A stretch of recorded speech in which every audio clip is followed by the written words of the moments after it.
Hello, I'm Amy Kelly and this is my little front garden at home in Northern Ireland. It's a small space, but it's packed with lots of my favourite flowers, as well as some edible crops and some easy little additions to make wildlife feel welcome. This little garden won the Best Wildlife Garden Award at Ard's and North Down in Bloom in 2023, and I'm going to show you some of the plants and some of the wildlife friendly features that helped it win. You'll be amazed how much you can fit into even a small space. I really believe that anybody can have a garden that is beautiful, that's easy to maintain, that's good for wildlife, and as a bonus, will even grow some of the food for you to eat as well. I'm going to show you some of the best plants for wildlife that will be at home in almost any garden, or even if you have no garden at all, many of them will grow happily in pots as well. So all of us, no matter how little space we have, can really do something lovely for the planet and beautiful for us to enjoy as well.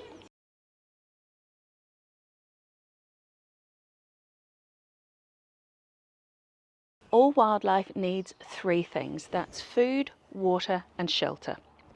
Water can be a pond, a bird bath, a dish.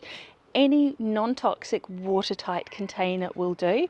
If it has steep sides, make sure that you put some bricks or some stones or some logs or something in your dish so that any wildlife like a hedgehog that might fall into it is going to be able to climb out again. If you're using a larger container, it's a really good idea to put rocks of different sizes into the water so it's at different depths.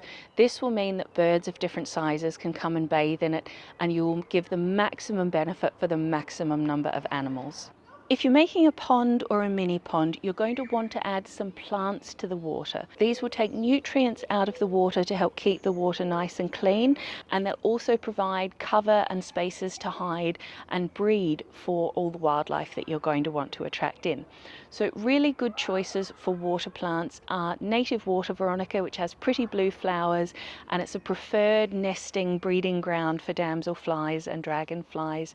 Water hornwort is good. That lives under the surface of the water. It's an oxygenator. It helps keep the water clear and gives any creatures in the water somewhere to hide. It will sometimes float up to the surface. That's fine. That's good too. And water mint, or Mentha aquatica, is a lovely plant because it has nice tall stems that insects like damselflies will stand on to try and attract a mate, and it has flowers, which is great for the pollinators, and it sends roots out into the water that act as shelter for any creatures that are in the water. Just be warned, it can spread and be a little bit invasive in the garden, but it's brilliant if you've got a pond in a pot. It's a fantastic plant for that and really easy to grow. So that's water mint, Latin name Mentha aquatica. Keep an eye out for that one. Depending on the size of your pond, you may be able to add bigger plants like water lilies and water iris. Bear in mind these come in dwarf, baby, medium, huge, absolutely massive different varieties. So make sure you're picking a variety that is correct for the size of pond that you have. I have a beautiful water lily called Peace, which has these lovely peachy apricot coloured flowers. It's suitable for mid to larger ponds. You need at least 1 metre depth of water, and your pond needs to be at least 1.2 metres square. So not one for a really tiddly pond. I also grow a dwarf water iris that comes from Australia called Mini Mart. It's a lovely yellow iris. My pond is really quite small, so it couldn't really cope with the beautiful full-size flag iris that you see growing wild. So this is a lovely little dwarf variety, and because it's from Australia, my home country, gives me a smile every time I see it flowering.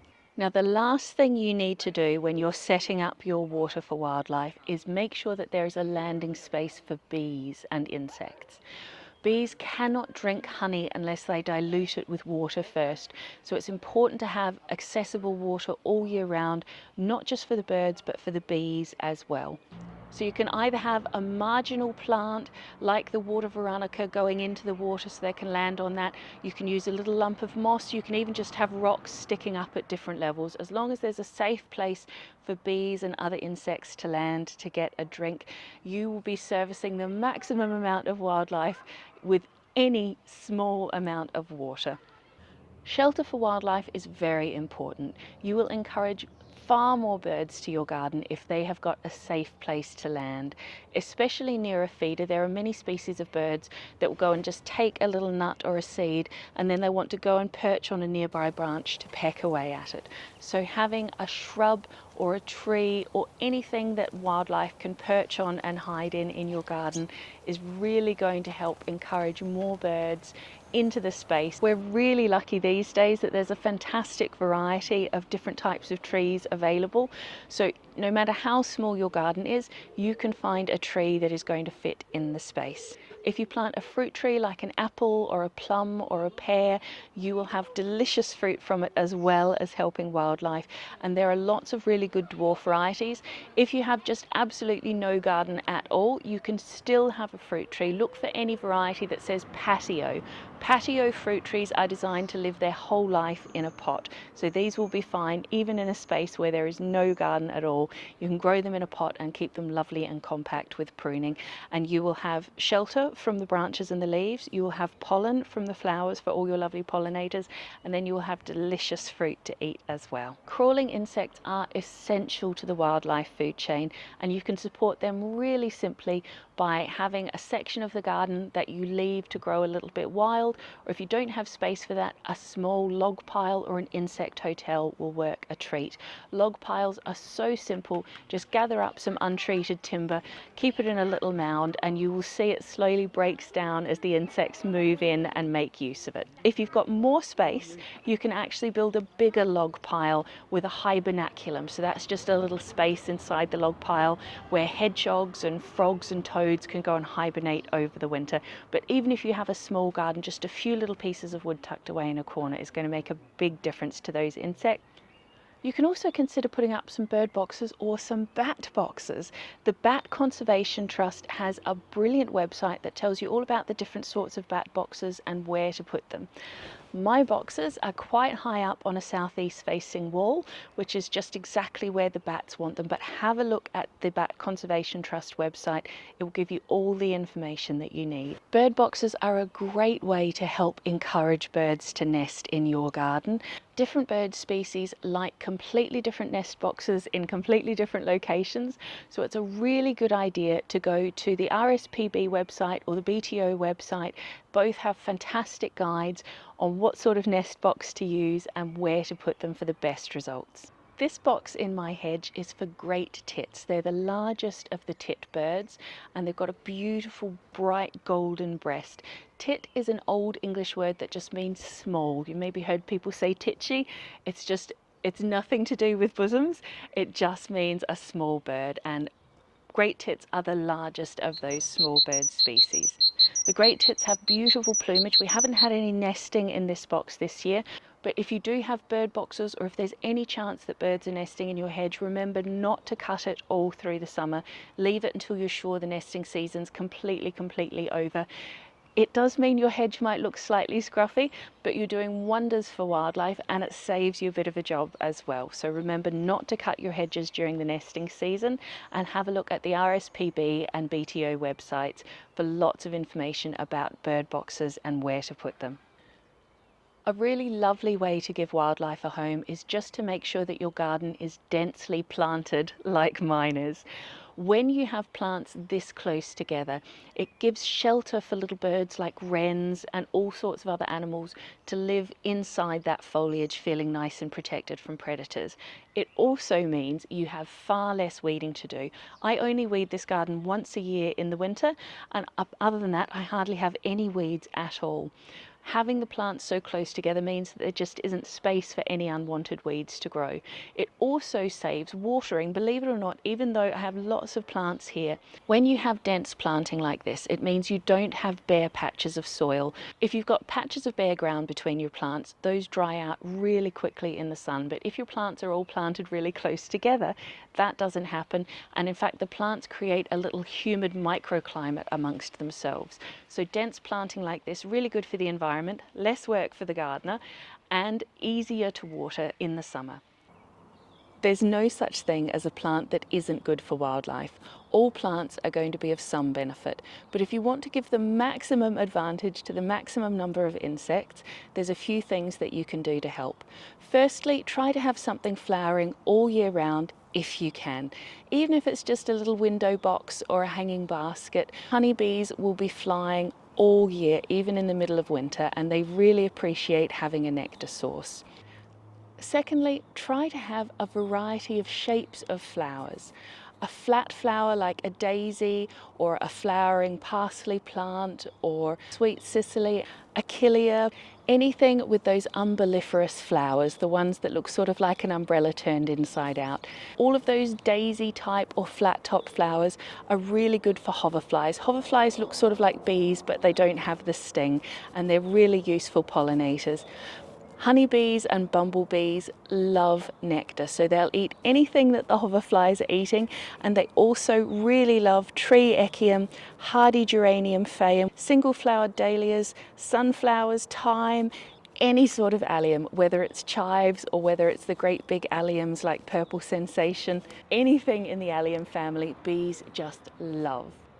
Marjoram and oregano has beautiful little white flowers that they really enjoy. Over the winter, crocus, primrose, winter flowering clematis, sweetbox, which has a gorgeous smell, dandelions, calendula, dog rose, any kind of single flowering rose, and of course wildflowers are just a boon to bumblebees and honeybees.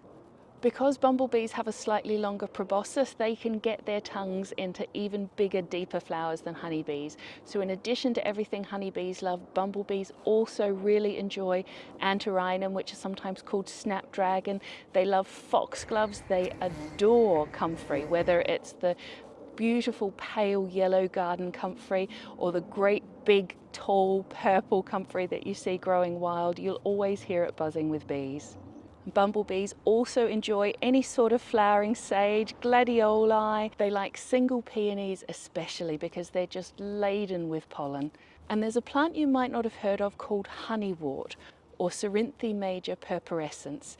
And it's a stunning plant in the garden, grows really easily from seed, is gorgeous in your cut flowers, and the bees in my garden adore it. Now don't forget your butterflies and moths. This is red valerian. You'll sometimes see it growing by the roadside. It comes in white, pale pink, and this beautiful darker reddish pink. So this is the red valerian. As you can see, it's got quite a long little flower tube. So at the base of that is the nectar. That's called the nectary. So you need to have quite a long tongue to be able to get in to drink that. And butterflies and moths certainly do. So butterflies and moths both love this plant, red valerian, in all its colour forms. Butterflies also love sedum, Verbena bonarensis, which is a lovely tall plant that's gorgeous wafting through the garden. Buddleia, of course, commonly known as the butterfly bush. They also love cornflowers and asters, and again, your single-flowered dahlias, pretty much everything that the bees like, they will also have a go at, but they just have that advantage of being able to go for some other plants in addition. They love lavender, and one plant that isn't going to be suitable for all gardens, which will attract butterflies, is stinging nettles, because that's a feed plant for a number of varieties of our native UK and Irish butterfly species. So if you have a big enough garden, it's lovely to leave a little patch of nettles growing at the back to help the wildlife out. Now, moths absolutely love this red valerian, but you can tell when a plant is going to be good for moths because it has nighttime or evening scent. So things like jasmine, honeysuckle, and this plant over here, sweet rocket, are fabulous for moths. Moths are the key food source for bats. So if we want to support our bats, we need to have moths. So even though they might not be as visible in our garden as something like a bumblebee or a butterfly, it is still really important that we help support our moths. This plant, verbascum, which has beautiful flowers, is a key food plant for something called the mullein moth. Now, some gardeners would consider the mullein moth a pest, but I love my bats and I have very little damage from it, so I am quite happy for a few moths to have a nibble on some of the leaves and let me enjoy these beautiful flowers. I've spent years developing this garden and I have loved every minute of it. But don't feel like you've failed if you don't have a garden like this. anything that we can do for nature is worth doing. If you plant one plant, if you make one log pile, if you put up one bird box, anything that you do is worth doing. Everything makes a difference. If everyone did one tiny little thing, think what an enormous result that would add up to. This is one of my blueberry bushes in the front garden, and it's covered with fruit. I'm going to be putting out another planet-friendly gardening video very shortly, talking about plants that you can grow in even the smallest garden. All of them you can grow in pots. So make sure you hit the like and subscribe and the little bell, and it will give you a notification to let you know when that video is available. Subscribing doesn't cost you anything. It just will let you know when my next video comes out. I would love to get everybody growing a little bit of their own food and doing a little something to help wildlife. So please, whatever you can do, just because you can't do everything, don't do nothing. Thank you so much for watching, and I'll speak to you soon. Bye.